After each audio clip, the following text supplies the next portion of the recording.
Bismillahirrahmanirrahim. Assalamualaikum warahmatullahi wabarakatuh.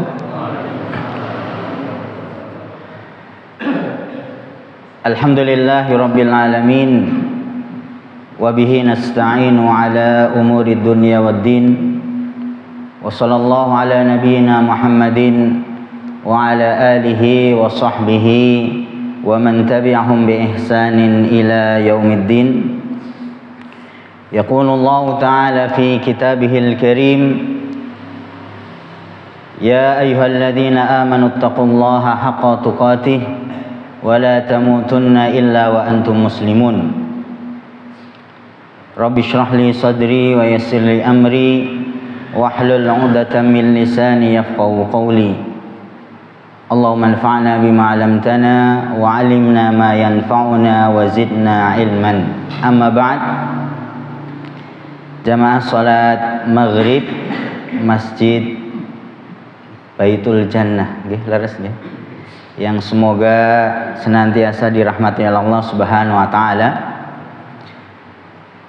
Alhamdulillah, kita senantiasa memuja dan memuji Allah Subhanahu wa taala serta bersyukur atas limpahan karunia, taufik, hidayah dari Allah Subhanahu wa taala, yang mana pada kesempatan kali ini kita masih mendapatkan begitu banyak nikmat dari Allah Subhanahu wa taala, dan itu menjadikan kewajiban kita sebagai seorang hamba senantiasa bersyukur atas nikmat-nikmat Allah Subhanahu wa taala.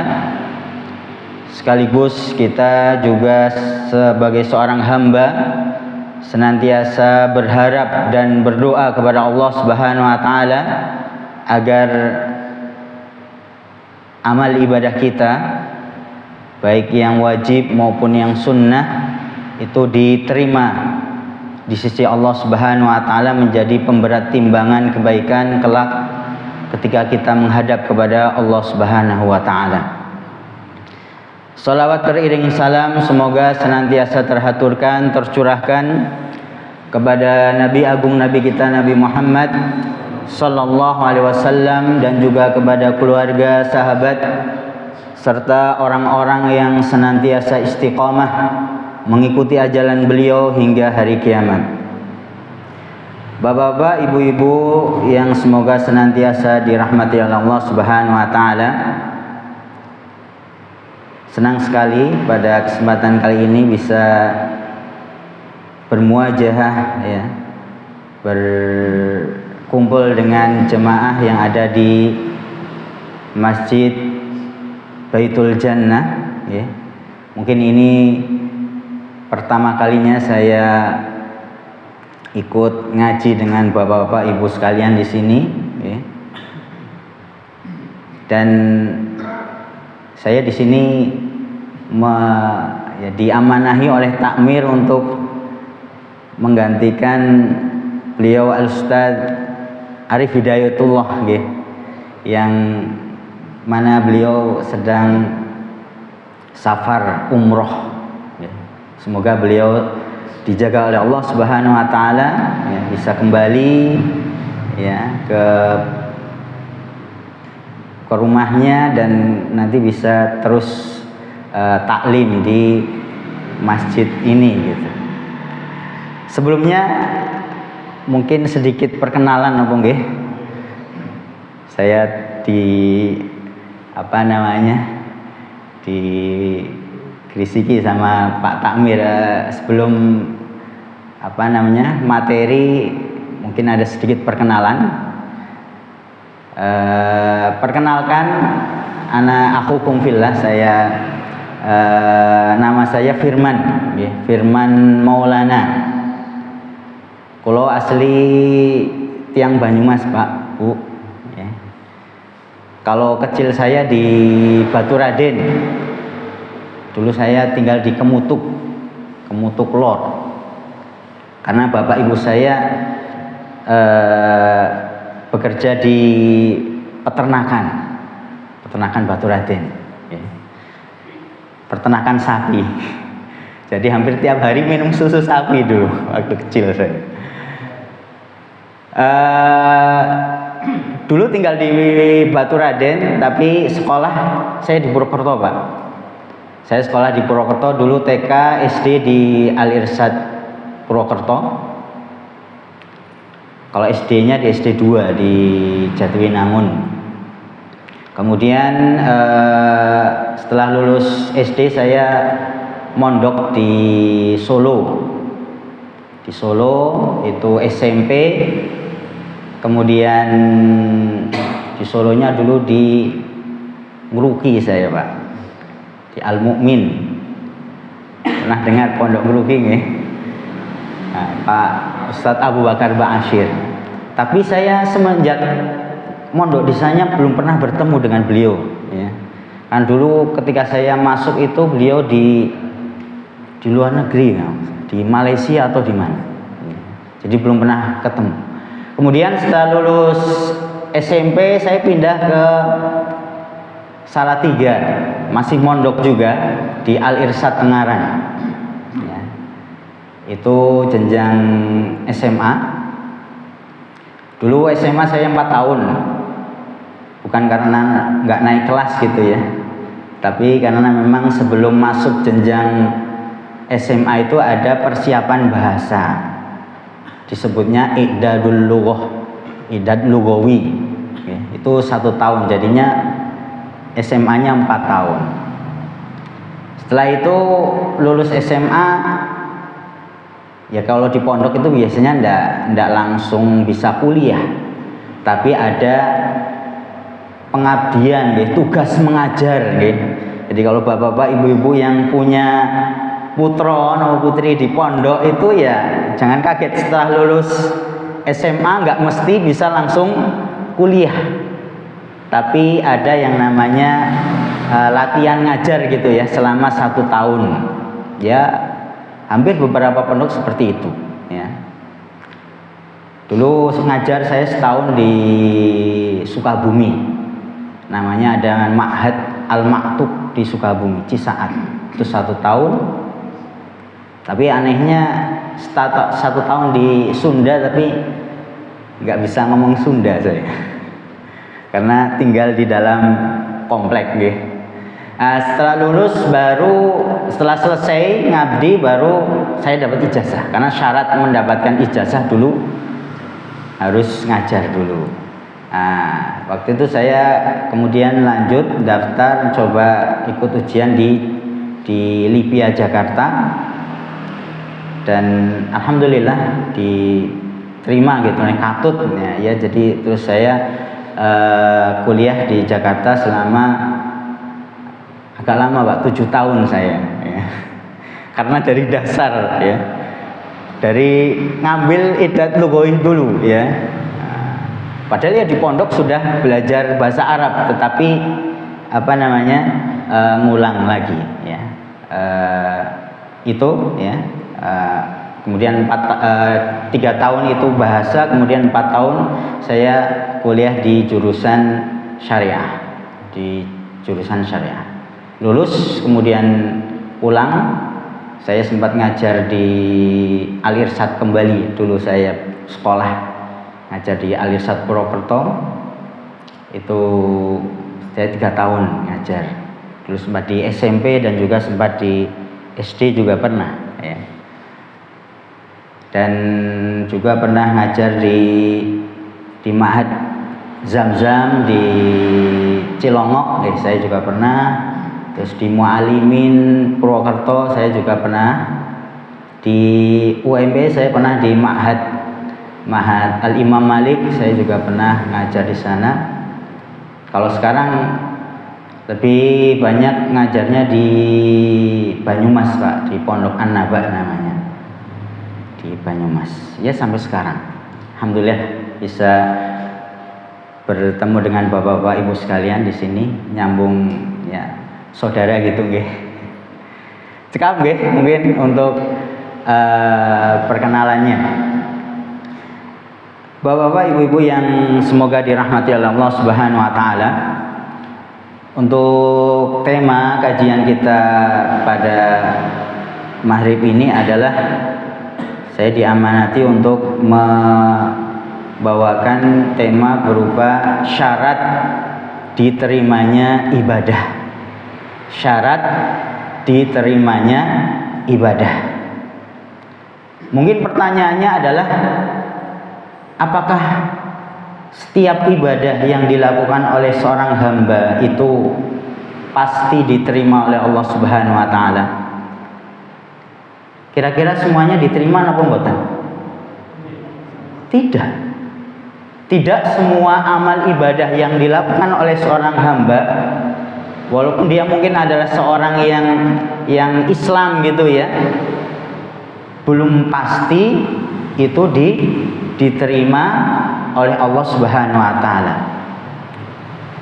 Manakala amal ibadah itu tidak memenuhi syarat. Jadi ada syarat ketentuan agar ibadah seorang hamba itu diterima oleh Allah Subhanahu wa taala. Dan kita sebagai seorang mukmin, seorang muslim, tentunya kita pingin amal yang sudah kita kerjakan, ya, ibadah yang sudah kita usahakan itu diterima oleh Allah Subhanahu wa taala. Maka di dalam hadis juga disebutkan, ya, yang diriwayatkan oleh ibunda kita Aisyah radhiyallahu anha, ya. Ibunda kita pernah mengabarkan kepada kita bahwasanya ada amal yang dilakukan oleh seorang hamba tapi dia tertolak, tidak diterima oleh Allah Subhanahu wa taala, ya. Mungkin ini hadisnya adalah hadis yang masyhur, ya, yang terkenal, dan ini menjadi kaidah, ya, menjadi kaidah yang umum, syarat diterimanya amal seorang hamba. Apa yang disabdakan oleh baginda kita Nabi Muhammad SAW, yang itu diriwayatkan oleh Ummul Mukminin Aisyah radhiyallahu anha.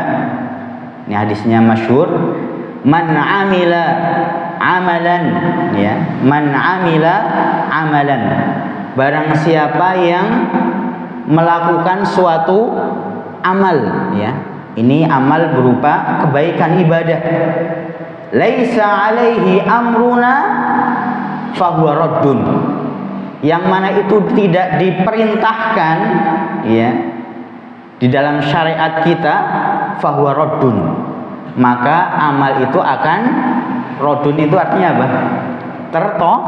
Tertolak. Jadi memang ada amalan ibadah yang itu tidak diterima. Di antaranya adalah karena tidak sesuai atau tidak mencontoh apa yang dicontohkan oleh baginda kita Nabi Muhammad SAW. Tidak diperintahkan oleh syariat. Ketika itu dilakukan dan itu, ya, orang niatnya adalah ibadah, taqarrub kepada Allah, maka itu akan tertolak.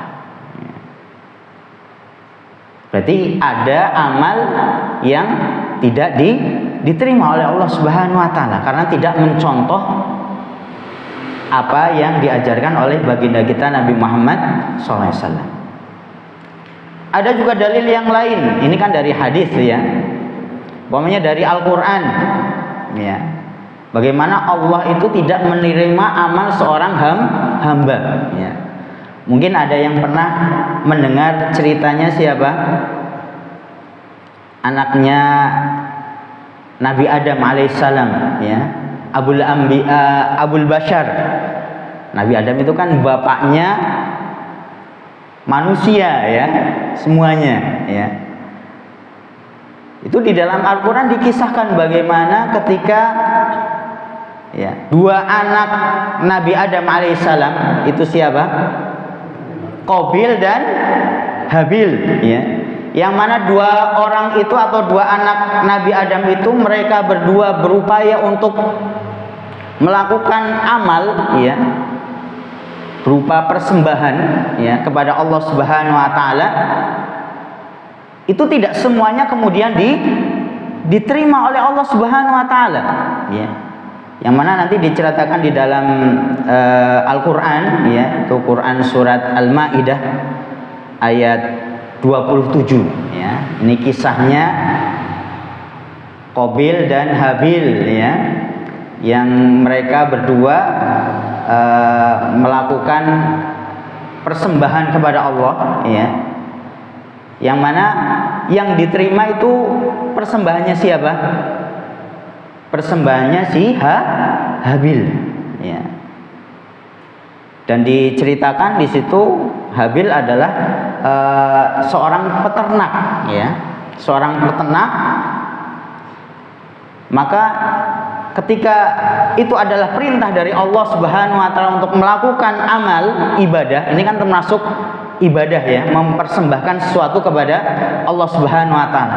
Maka Habil ini memilih dari kambing yang dia miliki adalah kambing yang paling baik. Jadi ketika dia beramal dan itu amalnya adalah ditujukan kepada Allah Subhanahu wa taala, maka dia pilih yang paling bagus. Ya. Beda dengan si Qabil, ya. Diriwayatkan si Qabil ini ketika diperintahkan oleh Allah untuk mempersembahkan gitu, ya, dari harta yang dia miliki, karena kalau si Qabil ini diriwayatkan adalah seorang petani. Seorang petani. Kalau si Habil tadi seorang peternak, kalau si Qabil ini seorang petani. Beda dengan apa yang dilakukan oleh Qabil ini, ya. Qabil ini ketika mempersembahkan sesuatu kepada Allah, itu bukan kemudian mencari, ya, sesuatu yang terbaik, tetapi malahan apa? Mempersembahkan dari hartanya adalah yang paling buruk, yang jelek, ya. Maka mana yang diterima oleh Allah Subhanahu wa taala? Apakah dua-duanya diterima? Tidak. Tapi yang diterima oleh Allah Subhanahu wa taala adalah apa yang dipersembahkan oleh Habil, ya. Karena diriwayatkan bahwasanya si Habil ini ketika mempersembahkan sesuatu kepada Allah, dia betul-betul diniatkan ikhlas karena Allah Subhanahu wa taala, mengharap ganjaran pahala dari Allah. Dan dia mengagungkan Allah Subhanahu wa taala ketika menunaikan ibadah tersebut. Maka ibadah itulah yang kemudian diterima oleh Allah Subhanahu wa taala, ya. Ini di dalam surat tadi Al-Maidah ayat 27, ya. Saya bacakan ayatnya, watslu alaihim naba abnai adama bil haqq, ya. Ini perintah kepada Nabi kita Nabi Muhammad SAW untuk menceritakan ceritanya siapa? Dua anak Adam tadi, si Qabil dan Habil, ya. Il qarraba qurbanan, yang mana dua anak ini sama-sama mempersembahkan kurban kepada siapa? Kepada Allah Subhanahu wa taala. Fatuqbila min ahadihima.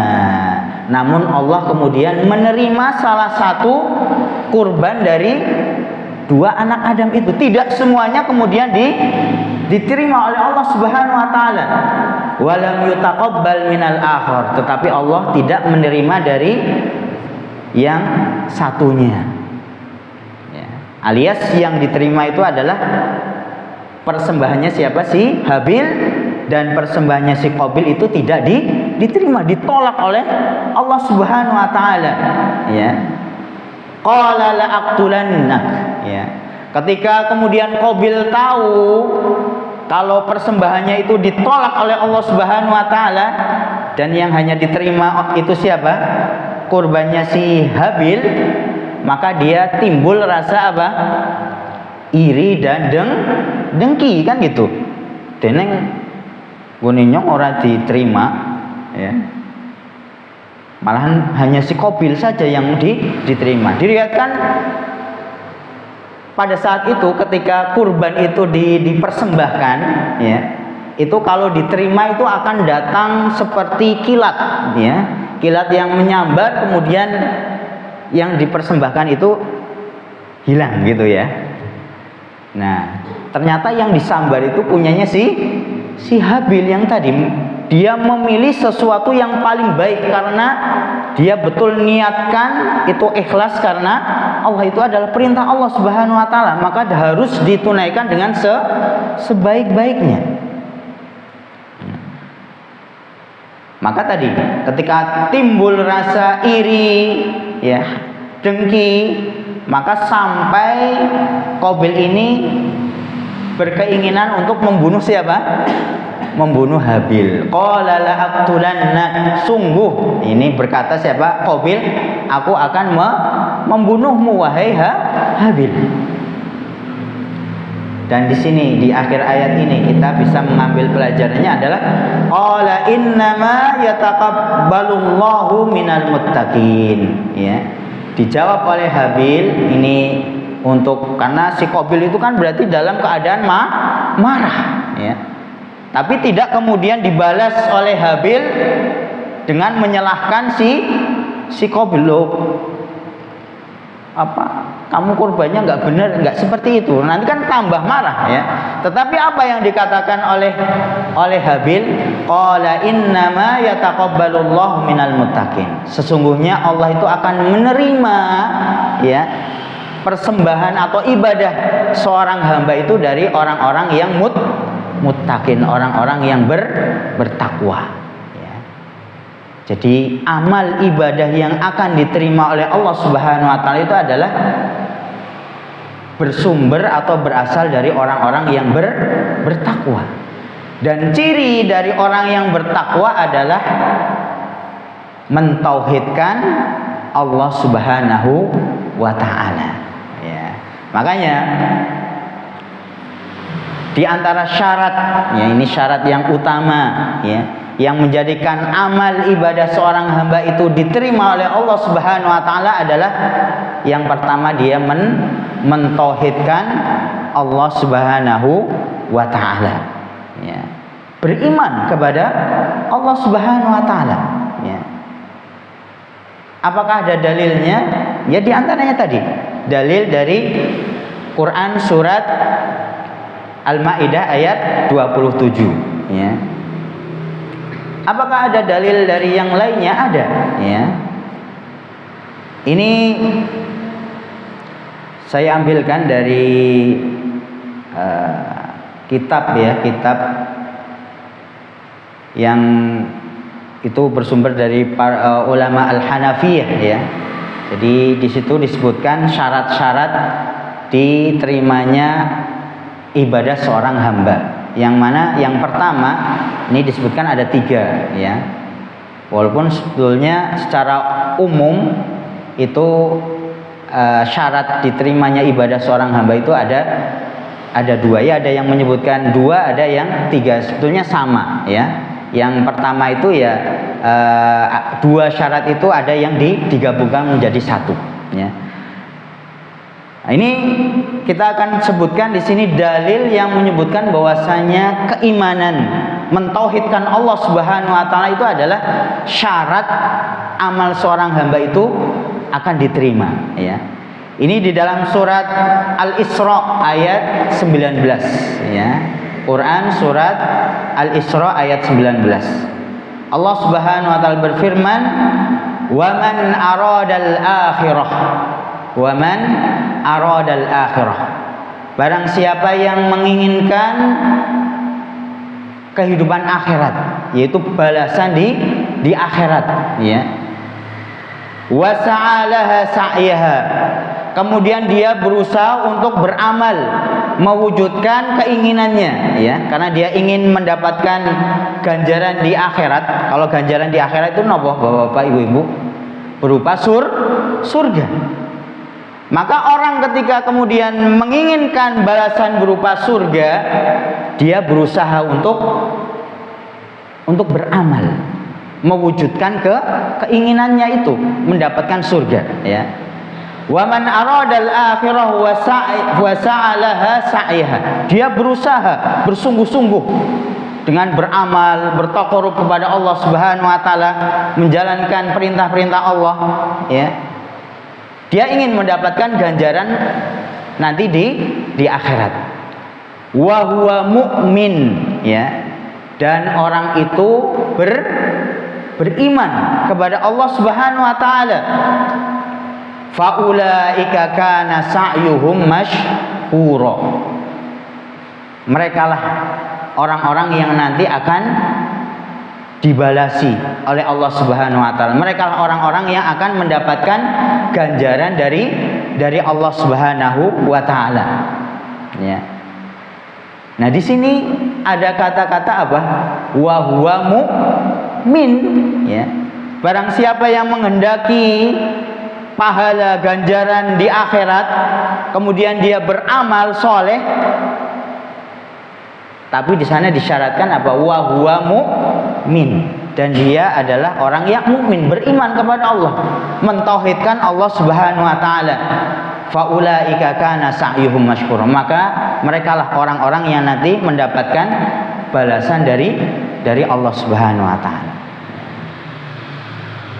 Ini dalil yang menyebutkan bahwasanya syarat pertama orang itu ibadahnya akan diterima oleh Allah, syarat pertamanya adalah dia beriman. Ya. Beriman atau bertauhid berarti lawannya apa? Syirik. Ya. Menyekutukan Allah Subhanahu wa taala. Ya. Makanya di antara bahayanya orang yang berbuat syirik kepada Allah, bisa jadi amal ibadahnya yang mungkin sudah dilakukan bertahun-tahun, berpuluh-puluh tahun, itu tidak akan diterima oleh Allah Subhanahu wa taala. Ya. Ngeri napa mboten niki? Ngeri. Ya. Jadi itu sudah menjadi syarat mutlak, ya. Orang yang ingin amalnya dibalas oleh Allah, diterima oleh Allah Subhanahu wa taala, dia yang pertama adalah beriman, mentauhidkan Allah Subhanahu wa taala. Termasuk di dalam ayat ini juga terkandung di dalamnya syarat yang kedua. Kira-kira apa syarat yang kedua? Yaitu ikhlas. Niat ikhlas karena Allah Subhanahu wa taala. Ketika seorang beramal suatu ibadah, maka dia harus niatkan ibadahnya itu mengharap pahala ganjaran dari Allah Subhanahu wa taala. Ya. Di kalimat yang mana di dalam ayat ini, masih Quran surat Al-Isra ayat 19, adalah yang pertama tadi, waman aradal akhirah, orang yang menginginkan ganjaran di akhirat. Berarti kan orang melakukan ibadah harapannya bukan ganjaran di dunia, bukan beramal ingin mendapatkan, ya, pujian. Itu kan termasuk apa? Sesuatu yang didapatkan di dunia, ya, dianggap sebagai seorang yang alim, ya, dianggap dermawan, ya, karena sudah banyak berinfak, bersedekah. Itu kan pujian-pujian yang didapatkan di dunia, ya. Maka orang yang ingin, ya, amalnya itu diterima oleh Allah, maka bukan mengharapkan sesuatu yang ada di dunia, tapi mengharapkan balasan di akhirat. Ya. Harus diniatkan ikhlas karena Allah Subhanahu wa taala. Karena kalau amal ibadah sudah tujuannya itu bukan karena Allah, bukan lillah, bukan niat ikhlas karena Allah, ya, mengharapkan, ya, kenikmatan dunia, maka itu akan menjadikan amal itu tertolak. Ya. Kan sini Allah menyebutkan waman aradal akhirah. Ya. Barang siapa yang menginginkan balasan di akhirat dari Allah Subhanahu wa taala. Ya. Jadi dari ayat ini kita sudah bisa mengetahui syarat, ya, diterimanya amal atau ibadah seorang hamba. Yang pertama tadi apa? Mentauhidkan Allah, beriman dan tidak berbuat syirik. Kemudian yang kedua, syaratnya adalah ikhlas, ya. Ikhlas, mengikhlaskan niat di dalam beribadah, mengharapkan pahala ganjaran dari Allah Subhanahu wa taala. Ya. Seluruh amal ibadah, karena ibadah itu kan maknanya sangat luas, ya. Dikatakan oleh Al-Imam Ibnu Taimiyah memaknai makna ibadah itu adalah seluruh bentuk, ya, perbuatan, ya, yang itu dicintai dan diridhoi oleh Allah Subhanahu wa taala, ya, baik itu berupa ucapan maupun perbuatan, ya. Jadi yang namanya ibadah itu tidak hanya bentuknya adalah ruku, sujud, ya. Tidak hanya itu, ya. Termasuk ibadah adalah, ya, apa yang diperintahkan oleh agama atau sesuatu yang itu adalah baik, ya. Makanya nanti ini yang pentingnya niat yang benar, yang ikhlas, itu salah satu fungsinya adalah menjadikan al-adah, napa niku adah. Ada itu artinya kebiasaan, ya. Bisa menjadikan suatu kebiasaan itu nanti bisa bernilai ibadah, berpahala. Bagaimana cara menjadikan kebiasaan menjadi ibadah? Yaitu dengan niat. Contoh umpamanya, ya, di antara kebiasaan manusia itu nopo? Ya, makan, minum, ya, tidur, ya. Itu kan menjadi kebiasaan manusia, baik orang yang mukmin, muslim atau tidak muslim, kafir, itu kan sama-sama makan dan minum.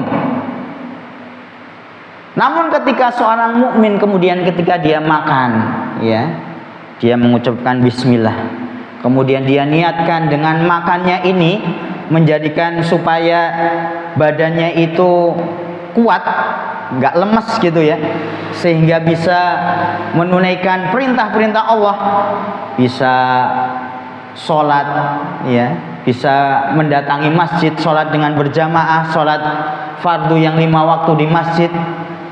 Maka ketika kemudian di dalam makan dan minumnya itu niatkan karena tadi ingin bisa beribadah kepada Allah, maka amalan yang awalnya itu berupa al-adah, kebiasaan, itu bisa menjadi ibadah, ya. Ini pentingnya niat yang ikhlas mengharap pahala dari Allah Subhanahu wa taala. Apakah ada dalilnya? Ada, ya. Mungkin di antara ayat yang sering kita baca, ya, di akhir surat Al-Insyirah, ya, apa? Fa idza faraghta fansab, fa idza faraghta fansab wa ila rabbika farghab. Fa idza faraghta, ketika engkau selesai dari melakukan suatu amal, ya, maka fa idza faraghta fansab, maka beralihlah ke amal yang lainnya. Maksudnya ketika kita selesai sudah melakukan suatu amal, ya, para ulama mengatakan, ahlu tafsir, bisa jadi itu adalah selesai dari melakukan suatu amal ibadah, ya, dari selesai sholat, ya, maka beralihlah setelah sholat itu melakukan amal yang lainnya, ya. Dikatakan oleh ahlu tafsir, bisa jadi amal yang lainnya itu tidak mesti amalan yang bersifat ibadah yang murni, ya. Karena nanti ibadah pun nanti ada jenisnya gitu, ya. Ada ibadah, nanti ada istilah ibadah mahdhah wa ibadah ghairu mahdhah.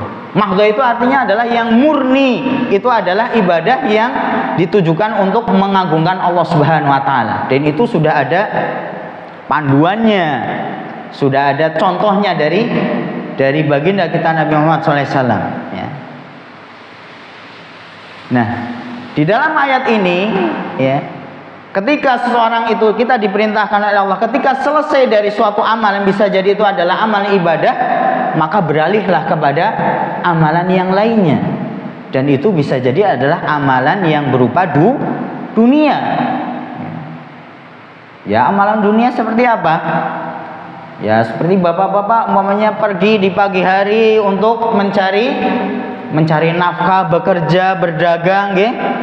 Kalau yang punya ladang bertani di sawah, atau seorang pegawai di kantor, itu kan amalan-amalan yang bersifat dunia. Ya. Tapi kita lihat di akhir suratnya, wa ila rabbika farghab, dan mintalah dari seluruh amal yang itu, baik yang itu adalah ibadah murni maupun amalan yang berupa dunia, mintalah ganjaran dari Allah Subhanahu wa taala. Yang artinya apa? Bisa jadi amal itu walaupun itu adalah amalan duniawi, manakala kemudian dia niatkan untuk mengharap pahala dari Allah, maka Allah pun akan memberikan ganjaran berupa pahala. Makanya seluruh aktivitasnya orang mukmin itu adalah kita niatkan memang apa? Mengharap pahala ganjaran dari Allah, walaupun itu adalah amalan yang bersifat duniawi. Ada mungkin anak kita yang berangkat sekolah belajar tidak mesti ilmu agama, nggih. Kan ada yang belajar ilmu umum. Beritahu, niatkan, nak, ketika engkau menuntut ilmu umum, ya niatkan itu mengharap apa? Pahala ganjaran dari Allah Subhanahu wa taala. Supaya ketika engkau sibuk, engkau berpikir itu mendapatkan pahala dari Allah Subhanahu wa taala. Ini syarat yang keberapa tadi? Yang kedua ya, yaitu niat ikhlas di dalam beramal, mengharap pahala dari Allah Subhanahu wa taala. Kemudian yang ketiga, syarat yang ketiga adalah apa? Tadi sudah sedikit disinggung di awal, yaitu mengikuti petunjuk contoh dari Rasulullah SAW di dalam beribadah. Dan itu juga ada di dalam ayat ini ya, yang kita baca, yaitu surat Al-Isra ayat 19 ya. Di sini disebutkan apa kalimatnya? Wa sa'alaha sa'yaha ya. Tadi kan ayatnya wa man aradal akhirah wa sa'alaha sa'yaha, dan dia berusaha untuk beramal ya, dengan bersungguh-sungguh mewujudkan apa yang dia inginkan, yaitu mendapatkan apa? Ganjaran di akhirat. Para ulama mengatakan makna wa sa'yalaha, orang itu beramal itu harus sesuai dengan petunjuk dan contoh dari baginda kita Nabi Muhammad SAW ya. Ketika orang beribadah, melakukan suatu amalan ibadah, dia mencontoh baginda kita Nabi Muhammad SAW. Maka tadi disebutkan di akhirnya faulaika sa'yuhum mashkura. Mereka lah orang-orang yang usahanya, amal ibadahnya itu dibalasi oleh Allah Subhanahu wa taala. Ya. Jadi di dalam ayat ini, walaupun ayatnya pendek ya, tetapi di sini mencakup 3 syarat diterimanya amal ibadah seorang hamba. Tadi yang pertama adalah syaratnya adalah beriman, mentauhidkan Allah Subhanahu wa taala, tidak berbuat syirik. Kemudian yang kedua adalah dia niatkan ikhlas di dalam beramal, mengharapkan pahala ganjaran dari Allah Subhanahu wa taala, bukan mengharapkan pahala atau ganjaran dari manusia ya. Dan yang ketiga adalah di dalam beribadah hendaknya dia mengikuti tuntunan yang dianjarkan oleh baginda kita Nabi Muhammad sallallahu alaihi wasallam. Di akhir ini saya akan membawakan perkataan Al-Imam Fudail bin Iyad ya. Fudail bin Iyad rahimahullah. Ini seorang ulama yang terkenal yang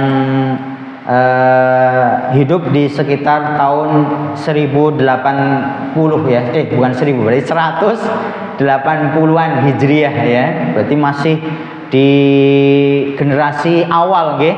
Nah, beliau mengatakan apa? Ini menguatkan apa yang kita sampaikan tadi ya.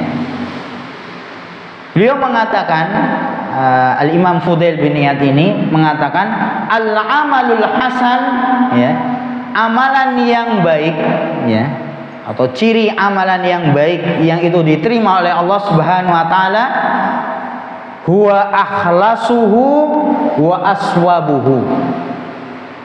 Al-amal al-hasan, amalan yang baik. Yang baik berarti kan yang diterima oleh Allah itu adalah akhlasuhu, yang paling ikhlas, wa aswabuhu, dan yang paling benar. Ya.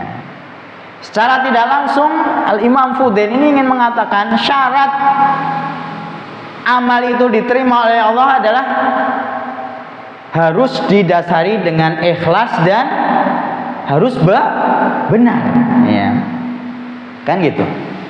Maka ditanya Imam Fudail ini, qalu ya Aba Ali, wahai Aba Ali, ma akhlasuhu wa aswabuhu, apa yang dimaksud dengan amal yang baik itu yang paling ikhlas dan paling benar? Maka beliau mengatakan, qala innal amala, sesungguhnya amal ibadah, idza kana khalisan, manakala dilakukan dengan keikhlasan, mengharap pahala dari Allah Subhanahu wa taala, walam yakun shawaban, tetapi tidak benar, maksudnya amal itu tidak sesuai dengan yang diajarkan oleh baginda kita Nabi Muhammad SAW, lam yuqbal, maka amalan itu tidak akan diterima. Wa idza kana shawaban, dan apabila amal itu benar, maksudnya sesuai dengan tuntunan baginda kita Nabi Muhammad SAW, walam yakun khalisan, tetapi ketika orang itu beramal tidak didasari dengan niat ikhlas karena Allah, lam yuqbal, maka juga tidak akan diterima oleh Allah Subhanahu wa taala. Jadi tidak bisa dipisahkan ya. Amal itu manakala ingin diterima ya niatnya ikhlas dan mengikuti tuntunan dari Nabi kita Nabi Muhammad SAW ya. Ikhlas niat sholat isya ya, tetapi karena sudah capek lah, nggak 4 rakaat 3 rakaat saja, kira-kira diterima atau tidak? Tidak terima, walaupun dia betul-betul ikhlas, ya Allah saya ikhlas, tapi karena tidak sesuai aturannya gitu nggih. Wong harusnya 4 rakaat kok malahan 3 rakaat, lam yuqbal, maka itu tidak akan diterima. Atau kebalikannya, dia betul-betul meniru ya apa yang dicontohkan oleh Nabi, salatnya 4 rakaat khusyuk ya. Kemudian didahului dengan syarat wudu dulu, tapi kemudian ketika dia sholat datang di dalam hatinya ya syaitan kemudian mengganggu ya, wah saya khusyuk lah ben ditelengkaro mertuane mantu sing bertakwa gitu ya, alim, maka niatnya sudah berubah, sudah tidak ikhlas, ingin dipuji oleh orang lain, maka itu pun sama, lam yuqbal, amalannya tidak akan diterima ya. Gitu ya Bapak-bapak, Ibu-ibu. Jadi syarat secara umumnya adalah amal seorang hamba akan diterima manakala didasari dengan ikhlas dan juga mengikuti tuntunan dari baginda kita Nabi Muhammad SAW. Semoga kita termasuk orang-orang yang diberikan taufik oleh Allah Subhanahu wa taala, orang-orang yang tadi bisa beramal dengan ikhlas dan tentunya mengikuti apa yang dicontohkan oleh baginda kita Nabi Muhammad SAW, dengan harapan amal kita diterima oleh Allah Subhanahu wa taala. Sekap nggih. Sekap. Kurang lebihnya saya mohon maaf apabila ada kebaikan itu datangnya dari Allah Subhanahu wa taala. Manakala ada kesalahan, kekhilafan itu datangnya dari saya pribadi dan dari syaitan. Saya beristighfar kepada Allah Subhanahu wa taala. Kita tutup dengan doa kafaratul majlis. Subhanakallahumma bihamdika asyhadu an la ilaha illa anta astaghfiruka wa atubu ilaik. Wassalamualaikum warahmatullahi wabarakatuh.